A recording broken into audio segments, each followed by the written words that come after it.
Hello बच्चों, चलिए प्रश्न बढ़ते हैं। यदि ए कॉमा बी कॉमा सी गुणोत्तर श्रेणी में है, तो सिद्ध कीजिए ए की घात दो बी की घात दो सी की घात दो गुणा में एक बटे ए की घात तीन प्लस एक बटे बी की घात तीन प्लस एक बटे सी की घात तीन बराबर ए की घात तीन प्लस बी की घात तीन प्लस सी की घात तीन।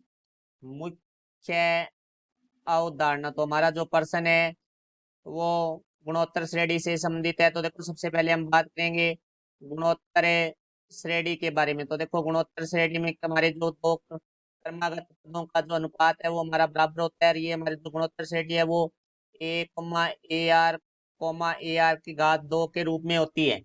और इसके जो मध्य पद का वर्ग है वो हमारा पहले और तीसरे पद के गुणा के बराबर होता है। जैसे हमारे पास ए बी सी गुणोत्तर श्रेणी में है, तो यहाँ से देखो हमारा जो इनका अनुपात है वो बराबर होगा। इसका अर्थ हुआ बी बटे ए बराबर सी बटे बी। तो यहाँ से देखो हम वज्र गुणा करेंगे तो बी की घात दो बराबर हमारा आ जाएगा ए सी। से हमें समीकरण नंबर एक देंगे। जो अब प्रश्न में पूछा गया उसके बारे में बात करते हैं। प्रश्न में हमें सिद्ध करना है तो हम पहले बायां पक्ष लेके चलेंगे, क्योंकि हमें बायां पक्ष है वो दाएं पक्ष के बराबर सिद्ध करना है। तो बायां पक्ष है हमारे पास ए की घात दो बी की घात दो सी की घात दो ब्रैकेट में एक बटे ए की घात तीन प्लस एक बटे बी की घात तीन प्लस एक बटे सी की घात तीन। तो अब ए की घात दो बी की घात दो सी की घात दो का हम अंदर गुणा कर देते हैं। तो हमारे पास आ जाएगा ए की घात दो बी की घात दो सी की घात दो बटा में ए की घात तीन प्लस ए की घात दो बी की घात दो सी की घात दो बटा में बी की घात तीन प्लस ए की घात दो बी की घात दो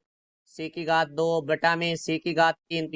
तो यहाँ से देखो भाई, ए की घात दो है, यहाँ ए की घात तीन है, तो दो घातें घट जाएगी, ए बच जाएगा यहाँ से। तो हमारे पास आ जाएगा बी की घात दो सी की घात दो बटा में ए प्लस इसी तरह यहाँ बी की घात दो है, यहाँ बी की घात तीन है, तो बटा में बी बच जाएगा हमारे पास। तो ए की घात दो सी की घात दो बटा में बी, क्योंकि बी की घात दो से बी की घात दो है वो कट जाएगा, तो बी बच गया हमारे पास। प्लस ए की घात दो बी की घात दो, यहाँ देखो सी की घात दो है बटा में सी की घात तीन है, तो यहाँ हम काटेंगे तो हमारे पास बटा में बच जाएगा सी।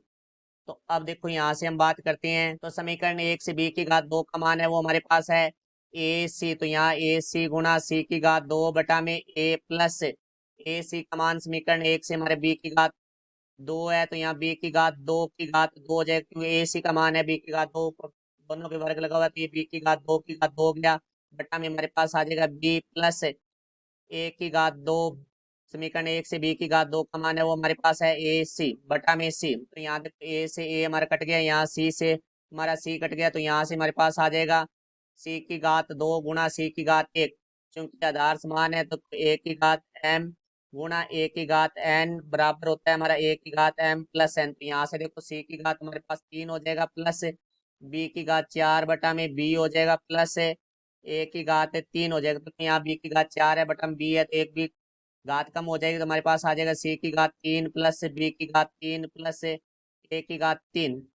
तो यहाँ से देखो भाई, ये इसे हम लिख सकते हैं ए की घात तीन प्लस बी की घात तीन प्लस सी की घात तीन। तो ये हमारा दायां पक्ष है। तो यहाँ से हम देखते हैं कि हमारा जो बायां पक्ष है वो दाएं पक्ष के बराबर आ चुका है, और ये हमें सिद्ध करना था। ये हमारे प्रश्न का उत्तर हुआ। आशा करता हूँ समझाया होगा। धन्यवाद।